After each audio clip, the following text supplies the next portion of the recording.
साहिवाल के इलाका चीचावतनी में ओबाश नौजवान की 5 साला बच्ची के साथ बदफेली।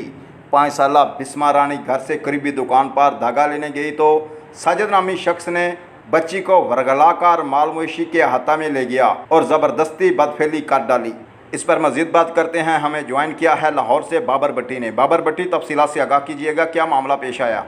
जी, जुल्म की इंतहा 5 साला मासूम बच्ची के साथ बदफेली। साहिवाल के इलाका चीचावतनी में ओबाश नौजवान की 5 साला बच्ची के साथ बदफेली की कोशिश। 5 साला बिस्मा रानी घर से करीबी दुकान पर धागा लेने गई तो साजिद अली नामी नौजवान ने बच्ची को वरगला लिया। बच्ची को माल मवेशी के हाथे में ले जाकर जबरदस्ती बदफेली की।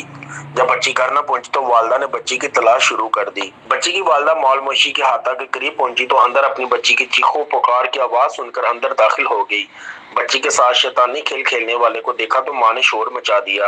शोर सुनकर मोहल्लेदार भी इकट्ठे हो गए और मुलजिम को पकड़ना चाहा तो मुलजिम मौका से फरार हो गया। 15 पर कॉल करने के बाद पुलिस ने बरवक्त कार्रवाई करते हुए मुलजिम को घर से गिरफ्तार कर लिया।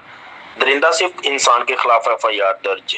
जी, तो पीर वाले दिन का वाकया वा 19 तरीक आ 12-1 के दरमियान की गल है। मेरी बच्ची स्कूलों आई है, 5 साल की मेरी बेटी आ।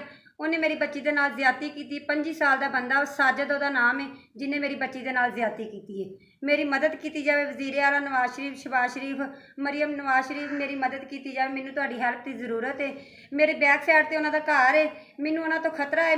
मेरे हालात वेखो आके, मैं गरीब हाँ, मेरी मदद करो आके। मेरे घर के हालात नहीं ठीक है। वो अमीर लोग ने, उच्चे लोग ने, उन्होंने सिफारिशां चलदियां ने, साडियां सिफारिशां नहीं चलदियां।